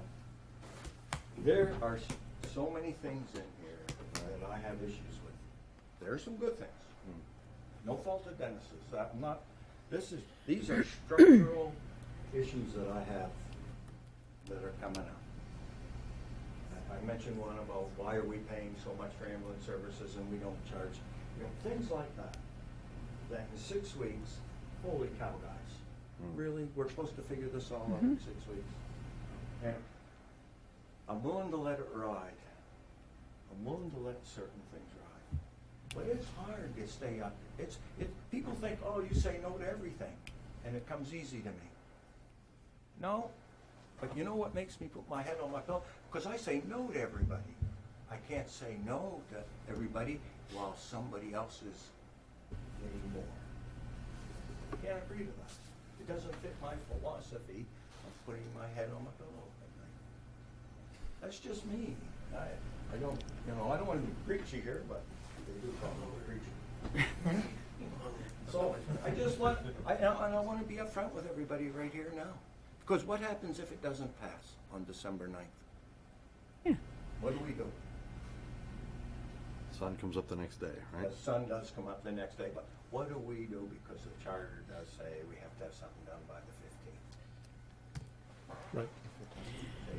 And if other counselors have the same attitude I've got, well, I've got certain drop dead deals that I think we might end up with. Another work session. Right before the holidays. This is a very poor time to do all this decision-making process in a short period. I gotta really wonder why the Charter Commission changed it. Because we never used to do it. We had to have it done by July 1st. I think sometime in March you have to have something adopted.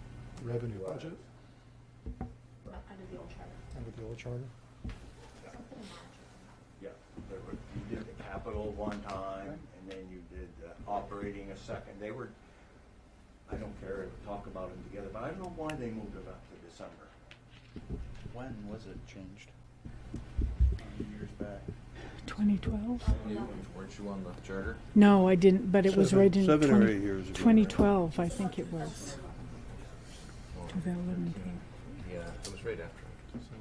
But I sat at the poker table on my own accord, and these are the cards that were dealt me from us. Yeah. And this is what we're working on. Oh, no.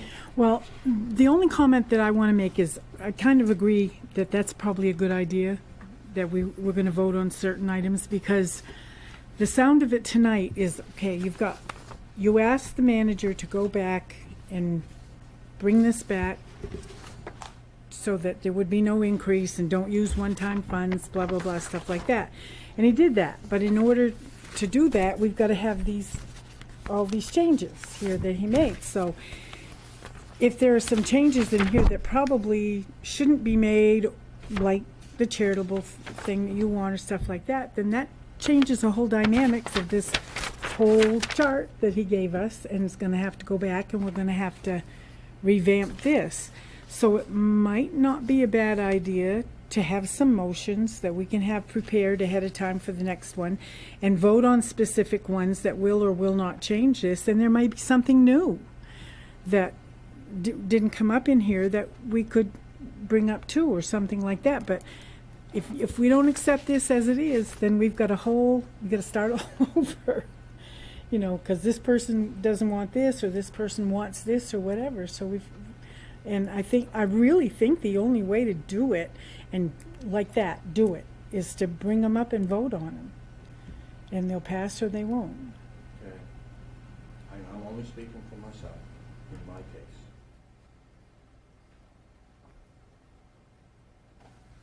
If by putting the $4,600 back into contributions causes this budget to reflect a little bit of increase in the mill rate, Okay, but now you're changing the dynamics of what. I'm only speaking. No, I'm saying, but we see, asked him- that's the point, is that we're changing the dynamics of what we asked him to do. We asked him to show us a budget what zero would look like. I did not say I would vote either for Well, no, or okay, against it. but- So I just want to let you know. Right, but the thing is, he did what we asked him to do. So now, if we change our mind, which I'm not against, but now we've got to go back to the drawing board again. So what's it going to be? I don't view it as that much of a drawing deal, but go ahead. No, and I agree. I believe the direction that I was given from the council last time was simply that, direction. It wasn't an ultimatum, you have to do this to this number. It was direction, and I think this is just an illustration to you of as close as I'm comfortable getting it to in the budget. These are the changes that I'm suggesting. But yes, as a council, you haven't said it has to be that number, and certainly you have the prerogative, if you want to add $1 million to the budget at this point, you still can, because it's ultimately your budget. And that's a way of, if we vote on them, then we voted on them, to put them in or take them out. Yeah, And maybe it. there's quite a few on there that don't need any. Oh, I think there will be. Yeah, I think There will be a lot to think. I think there will be a lot that you won't necessarily need to vote on. And if we put them, come with the list, come all prepared with a list, then we certainly don't have to go down each one here, because they probably won't show up on the list. You'll have certain items that you have in there that you either agree with or would like to see, or would put in or like to see taken out. And those are the items that we would go down the list and say yay or nay to. But the rest of the stuff, if we don't touch it, it stays. Well, I hope people will follow, or counselors will follow, other counselors will follow what you did and give us and write what you have for an amendments on the email, so that other counselors have time to put it through their thought process. Yeah, we'll send them to all the, so that everybody can see what we're. Conducting business, we're just telling our own individual thoughts to our other Right, counselors. and get those out ahead of time, so that when we come to the meeting in 2 weeks now, we'll be prepared for what our arguments or like, whatever. We don't argue, we do. Okay. And Mayor, if I might suggest, any questions that come back to me from you, I'll put it in writing, we'll have it out available to the public, so they can also see these are questions, and even in the final budget booklet, we'll be able to have, these are all the questions or suggestions that were made through this process, so we'd be fully open to the public. Counselor Hughes' presentation was mind-blowing from my perspective of viewing the budget. That's something that doesn't get cured in 6 weeks. But it doesn't mean we can ignore it. You know what? I was always taught, don't own it until it's fixed. When I look at the budget, it's upside down to me. Not the philosophy of how we do it. Not your budget you present. I can go back 20 years ago. That's all. And I just have fundamental issues. but an acknowledgement of Councilor Hughes' presentation that we gotta look at this different goes a long way for me going into next year saying, okay, pick one. Let's pick something and look at it. Ambulance billing is a perfect example. Okay. To be continued? That sounded like a motion. Motion to be continued? Anybody else have any? And I was asking for procedural reasons here. I'm not asking for anyone's opinion right now. I was just looking how to get through this. And another charter commission wouldn't hurt to change this thing, the time frame for when we're gonna have it done. But we're not gonna fix that tonight. Along those lines, just as a quick tangent, the county is looking to modify their budget process to go on they're changing their fiscal year from a calendar year to a fiscal year June to July, or July to June. We've talked about that to match up with the school. For the state, right? Yep, we talked about that. Well, regardless of when we do it, we're still gonna be against the same stone wall. Oh, yeah. So you're just gonna have to do it. You just have to do it. Not for structural changes. No. I believe you have to get together. Okay. Thank you, Dennis. Reports and discussion by mayor and council members. The mayor has nothing. Does any council member? Hearing none? Excuse me. Go ahead. I'd like to know when we're going to start grooming trails.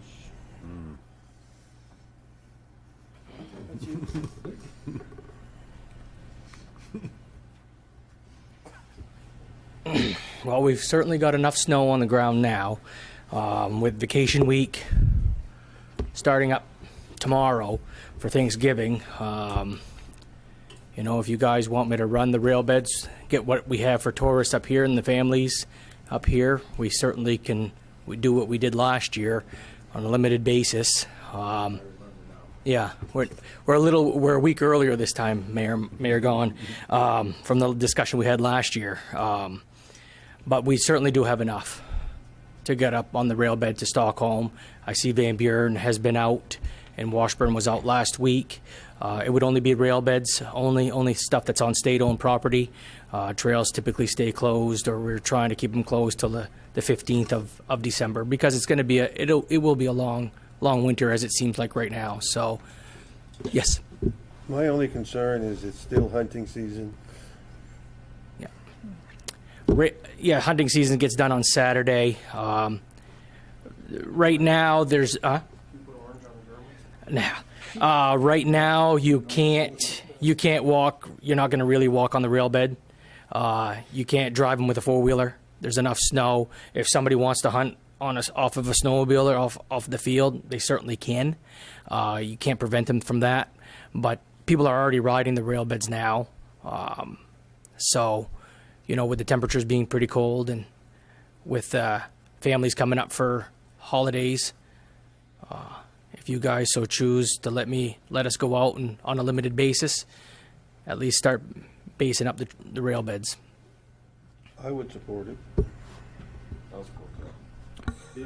Last year we went through this exercise and it had to do something with getting reimbursed. We were able to. There's this time. Did you ever get reimbursed? We got reimbursed, and the state also ended up by reimbursing us our fuel from January 1st to March 31st for the clubs in the areas that did more grooming because of the winter that we had. So we got all of our fuel reimbursed last winter from January 1st to March 31st. It wasn't all of it, It wasn't all of it, but it was 7/8 of our fuel expenses were reimbursed last year above and beyond our grant, which was very nice. Okay. Consensus, this is one of these consensus things again. I make a motion, we allow Gary to run up and down the track. Me too. Consensus from Dennis. Thank you. If I might just So the budget right now anticipates kind of an average year of snow, which, like last year with your authorization to move forward, I get it. It's a great economic development tool and we want to do it. That motion would also necessitate that we modify the trail snow maintenance, or whatever, snow trail maintenance fund just a little bit more. And that's projected to be over expenses this year. And it probably would be again next year if we have another similar winter. Tell them to run it at 1,800 RPMs instead of 20. I don't know what to tell you, but let's face it, snowmobiling's a heck of an economic tool up here. I think we better fly. How much extra would it cost? Right now, you're looking at basically fuel expense is what you're looking at. So we're running about 15 to 25 gallons a trip at the highway's expense. Whatever they're charging us for fuel expenses right now, which I'm not exactly sure what it is right now.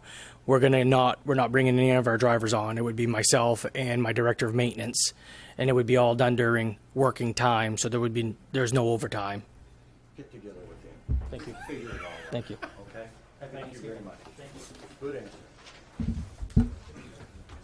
Let's see. Any other council member have anything to say? Hearing none, city manager's report. I've included in your packet a typical memo of what's going on. Because of the snowfall, obviously we're putting a hold on new construction or additional construction work, and so that means that there is some little items left on High Street that are not done, but the travel lane in the middle of the road is where we need it to be. Obviously the 2020 budget is ongoing. We'll have some discussions about union negotiations in executive session tonight. Same with 60 Access Highway, the franchise renewal agreement, the public safety building at this point, as far as the architectural services, would be on hold pending the budget discussions. And the LED conversion is still moving forward. We're still waiting for the final application to Emera to get our LED rate. But we have applied for an efficiency main grant, which will help reimburse some of the changeover costs. And as far as some of the economic development items that we have, I think the big win for the city is the Dunkin' Donuts is now open. They have the big ribbon cutting ceremony on this weekend on Saturday, the 23rd. And so they're fully open for business now. They have been for a little while, but now it's official in all the marketing materials. And I do want to highlight with that, maybe Gary, I'll let you highlight it. Yeah, we had the ribbon cutting ceremony on Saturday. Councilor Terrio was there, Councilor Kirkpatrick was there as well, myself, Christina, and a slew of people through the community. The Dunkin' Donuts Corporation donated to 3 charities. One was to Halfway Home Pet Rescue, Catholic Charities, and also to the Caribou Parks and Rec Department Foundation. All of us received a $500 check each. What we're going to use it for is playground equipment for the new park. So, and there's going to be opportunities in the near future to receive more funding from them in their fundraising efforts. I forget what the name of it exactly called, but they're great to work with. And the owner, Mike, he was wonderful to speak with, and he's all about helping out the local communities that he has stores in. So he was very pleased to be in Caribou, and it's going to be a great addition to the community. Thanks, Gary. Yep. I also want to highlight, Gary was recently notified that we received another grant for the Recreation Center to help be able to get disabled people from the main floor of the rec center to the second floor track. Yeah, and there's a reason why that one's not in the budget. The numbers are a little higher than I anticipated, so I got to really be creative. But when we built the building, there was no elevator to the second floor, and we've had an individual come in this fall in a wheelchair and wanted to be up on the upper track to train. It is not really conducive to train and wheeling really fast on that lower floor with all the kids playing basketballs. So I wrote the grant to the Maine Safety Works, and they approved us for $2,100 towards the lift. Unfortunately, the lift that I've been pricing out is in upwards of about $45,000. So it was a lot more than what I had anticipated, but we're not going to end there. We're going to continue looking for some other funding, and I've been talking to a few of the individuals at the hospital through the veterans office and Chris Duty Chevrolet at the hospital to see if we can get some additional funding to help us get an elevator to the second floor. Another grant, it's not on the measures report, but another grant, it's just wanted to highlight that the city is receiving a $7,500 grant from the state to help out with the Maine 200 events next year.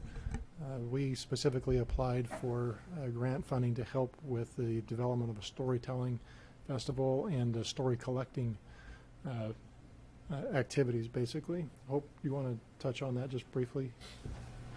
She's been involved with Christina and myself. Yeah, we actually have an entire festival that we're in the works of planning. It will comprise several different locations within the city, some in the downtown mall, bringing artists in for an art competition that will actually be live right there, and then we can auction off the art that is created. Micmacs are going to come and do some of their storytelling through dance and through their elders.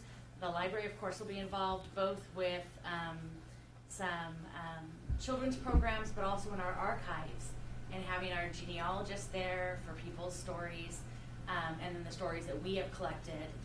It's everywhere, and Christina really is the one that is spearheading the effort, and we're all in her wake saying, what can we do to help? What can we do to help? So, good things there. And also along the lines of Christina and what she's doing in the rec department as a whole, it's the big holiday events are obviously kicking off this coming Saturday with a Small Business Saturday.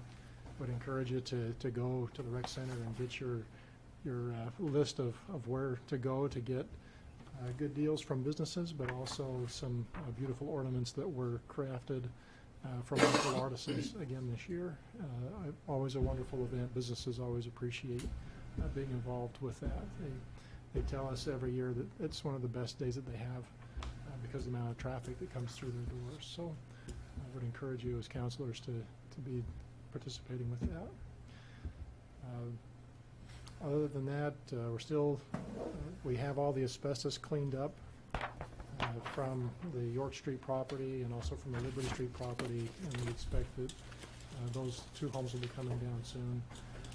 And obviously with the snow on the ground, it makes it a little more difficult to continue working over at the Bird's Eye site, but we hope that with the grant and other things, we'll be able to move forward again in the springtime with getting that cleaned up some more. If there's any questions about manager's report, that's all I've got. Any questions? Okay. Thank you, Dennis. Dennis, before we go into reports from officers, staff, board, and committees.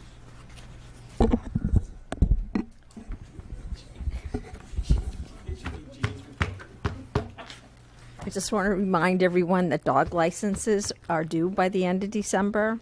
They're $6 for spayed and neutered and $11 for dogs able to produce young.